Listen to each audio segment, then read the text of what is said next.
श्री गणेशदत्त गुरुभ्यो नमः. परमपूज्य सद्गुरू श्री रामकृष्ण क्षीरसागर स्वामींना वंदन करून संघटित सत्संग मंडळांच्या या गुरुकार्यातील मोहिमेमधल्या 1638व्या भागाचा मी पठण करीत आहे. आज अश्विन कृष्ण द्वितीया, शनिवार दिनांक 19 ऑक्टोबर 2024.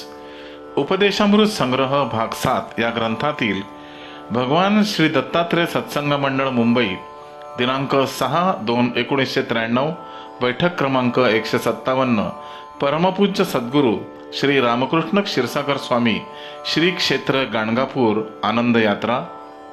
यावेळी भक्तांशी केलेले हितगुज भाग 12. या हितगुजाच्या पुढील भागात परमपूज्य सद्गुरू आपल्या प्रासादिक वाणीतून पुढे म्हणतात, जेव्हा कुंडलीत एखाद्याच्या सप्तमात गुरु व राहू जर एकत्र आले असतील तर तो चांडाळ योग समजावा. हे शास्त्र हल्ली लोकांना जास्त माहीत नसते, तरी ते अनुभवाला येत असते.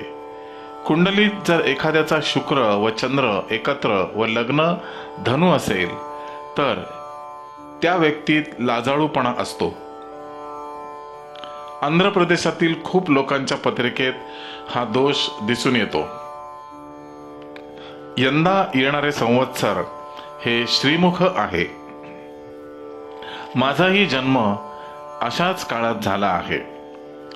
पूर्वी एक व्यक्ती आपल्या आश्रमात सकाळी 11 वाजता आली. दर्शन घेतल्यावर त्या व्यक्तीने मला 10 मिनिटे तुमच्याशी बोलायचे आहे असे मला सांगितले. त्यांनी नंतर माझा हात हातात घेऊन माझे भविष्य सांगितले की तुम्हाला ऑगस्ट 90 ते ऑक्टोबर 92 पर्यंतचा काळ शारीरिक त्रासांचा जाईल. तसेच सर्व माझ्या बाबतीत घडले. मला या काळात खरंच खूप त्रास झाला. टेंबे स्वामी हे ज्योतिषशास्त्रात हुशार होऊन गेले. त्यांनी तर कर्णपिशाच्याशी बोलणे केलेले आहे. आमचे गुरुदेवांना 8व्या वर्षी कृष्ण सरस्वती स्वामींनी संन्यास दिला होता. यादवेंद्र स्वामींचे कृष्ण सरस्वती हे शिष्य होते. कर्णपिशाच हे सुद्धा ज्योतिषशास्त्रातले एक साधन आहे. हे ज्याला अवगत आहे त्याच्या घरी पिशाच राहायला असते. भूतकाळाची माहिती ते देऊ शकते. तसे ते तमोगुणी साधन आहे. त्याच्यामध्ये उद्वेगता खूप आढळते. काही वेळेला खिशात एखादी मंत्रून वस्तू ठेवल्यावर तो माणूस बोलू लागतो. रावळ पद्धती ही अशाच प्रकारची आहे. लहानपणी मला अशा पद्धतीच्या एका 60-65 वर्षे वयाच्या माणसाकडे आमच्या मातोश्रींनी नेले होते. त्यांनी मला या परमार्थी जीवनाकडे येऊ नको, तुझे जीवन यशस्वी होणार नाही, तसेच आता प्रपंच केल्याशिवाय या मानसिक अवस्थेतून याची सुटका होणार नाही, देवधर्म करू नको, त्यात अडचणीच येतील, अशा प्रकारच्या गोष्टी सांगून नामोहरम करण्याचा प्रयत्न केला. पण मी त्यावेळी त्यांना काहीही बोलू शकलो नाही. कारण मला ईश्वर अनुग्रह जरी झाला होता तरी मला 25 वर्षे गौप्य राहून आयुष्य काढण्याची आज्ञा होती. सगळे कळत होते पण कुठे बोलता येत नव्हते. भगवंताची फक्त सेवा करीत असे. त्यामुळे तो परीक्षेचाच काळ होता. परमेश्वरही काही चमत्कार दाखवत नव्हते. मनाला टोचणी लावण्याचा तो काळ होता. नरदेह म्हणून पाहिलेली गोष्ट पाहिली नाही असे सांगायचे हे कठीण वाटायचे. तुरुंगात जेलर्स जसे आरोपीला शिक्षा भोगताना कृपा करीत नसतात तसाच प्रकार चालू होता. असे असले तरी माझे पूजा अर्चा व्यवस्थित चालू असे. नित्य नियमाने सर्व बाकी चालू होते. त्यामुळे सर्वजण सारखे नावे ठेवीत. दरिद्री घराण्यात जन्म झालेला तुमचा देव तुमच्याजवळ आहे तर तुमची परिस्थिती का सुधारत नाही? त्याच्यापाशी प्रार्थना करा, ते तुमच्यावर कृपा करतील. त्या काळात आम्ही तुपालाही महाग होतो. असा 25 वर्षांचा काळ काढावा लागला. तरीसुद्धा मी कधीही माझ्या विचारांची बैठक सोडली नाही. पुढे काळ बदलला. सर्वांना याचा उलगडा झाला. सुरुवातीला बरोबर मनुष्य संग्रह सुद्धा वाईट पद्धतीचाच होता. अशी व्यक्ती ज्या कुळात जन्माला आली असेल त्याच्या सर्व पिढ्यापिढ्यांचा उद्धार होण्यासाठी या अशा व्यक्तीचा भरपूर छळ होत असतो. अशा सर्व परीक्षातून बाहेर निघणं म्हणजे खूपच कठीण असतं. त्यानंतर आम्ही असे गुप्त काळातून बाहेर येऊन कार्य करू शकलो.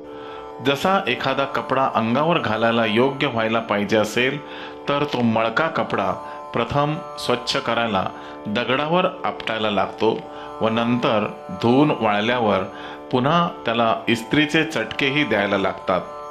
तसेच हे आहे. हे सर्व झाल्यावरच ते घराणे निर्दोष होते. आमच्या ह्या क्षीरसागर घराण्याला राहूचा दोष आहे.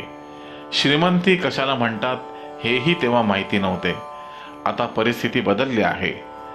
लोक आता आम्हाला पाहिले की म्हणतात यांना गरिबी कशाला म्हणतात हे माहिती नाही.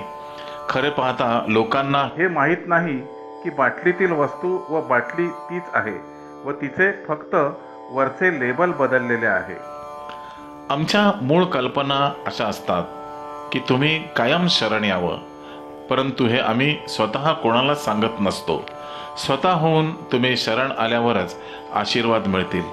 काही व्यक्ती इथे फक्त उत्सवालाच येत असतात. यांना गरिबांची आठवण नाही असेही शेरे मारलेले ऐकू येत असतात. फक्त उत्सवालाच पुढे पुढे करणारे, केवळ 1-2 दिवस त्या काळात येणारे भक्त हे मला पसंत नसतात. प्रत्यक्षात दुपारी 3 ते 4 दर्शनाची वेळ आहे. काही वेळेला तेव्हा येणाऱ्यांना दर्शन होतच नाही. काही वेळेला मात्र ज्यांना दर्शन होणार असते त्यांना मात्र कोणत्याही वेळी अचानक दर्शन मिळून जाते. हे सर्व त्या शक्तीच्या माध्यमातूनच घडत असते. आम्ही स्वतः काही तसे वागत नसतो. पूर्वी याच मार्गात नारायण स्वामी नावाचे थोर स्वामी होऊन गेले. त्यांचे वास्तव्य वाडीला होते. ते रोज पहाटे 3:30 वाजता कृष्णा नदीवर आंघोळीला जात असत व नंतर त्यांची नित्यकर्मे चालू होत. त्याच काळात एक कुष्ठरोगीही स्वतःच्या अंगावरील कुष्ठ बरे होण्यासाठी वाडीला येऊन राहिला होता. श्री गुरूंच्या आशीर्वादाने आपल्या अंगावरील कुष्ठ निघून जाईल म्हणून तो आशेने येऊन राहिला होता. 2 वर्षांचा काळ लोटला पण फरक काही पडला नाही. रोज तो श्री गुरूंना प्रार्थना करीत असे. एके रात्री त्याला स्वप्न पडले. स्वप्नात एक देव दिसले व त्यांनी सांगितले की तुझ्या अंगावरचे कुष्ठ घालवायचे असेल तर तू पहाटे नदीवर जाऊन बस.